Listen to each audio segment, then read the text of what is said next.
በኢራንና በእስራኤል ጦርነት ላይ ወገን ለይተው ከሚፈሳፈሱት የሀገሬ ልጆች መሃል የታየ ቦጋለን ያህል የሚያዝናናኝ የለም። መምህር ታየ ቦጋለ ራሱ አሜሪካ ገብቶ በአያቶላና በቢኒ መካከል የሚደረገውን ክትክት እንደ ኳስ ጨዋታ እየተመለከተ ወያላው ዝም እያለ ይተወፍዛል። የሰለሞን ነገድ ደጋፊዎች ስጦታ ጣል ያደርጉለታል። ነገደ ፋርሲን የሚደግፉ ደግሞ እንዳይሸጥ እንዳይለወጥ እንዲሁም እንዳይከራይ አድርገው ይሞልጩታል። አንዴ ምን ሲል ሰማሁት? የሁለቱ ሀገሮች ጦርነት ከተጀመረ አንስቶ ብዙ ሰው እንደ ቅጠል እየረገፈ ነው። በሐዘን ምክንያት ጸጉሬን አልተቆረጥኩም። የትኛውን ጸጉር ነው ጃልጀለስ? የግርጌውን ነው ወይስ የራስጌውን? በእርግጥ ታየ ጅል አይደለም። የዳዊትን ኮከብ ባንዲራ ከአሜሪካ ባንዲራ ጋር ደርቦ ከጀርባው ፈው አድርጎታል። የቅድስቲቱ ሀገር ሰዎች ሀብታም ስለሆኑ እንዲህ ሳቆላምጣቸው ቢያዩኝ ጥረ ግረህ ብላ ከተባለው ርግማን ይገላግሉኛል ብሎ ተስፋ አድርጎ ሳይሆን አይቀርም። ይመቸው።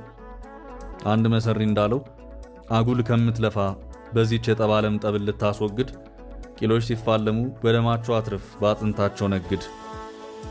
ግጥሟ የራሱ የበእውቀቱ ስዩም ስትሆን የማለዳ ድባብ የተሰኘች መጽሐፉ ላይ ትገኛለች።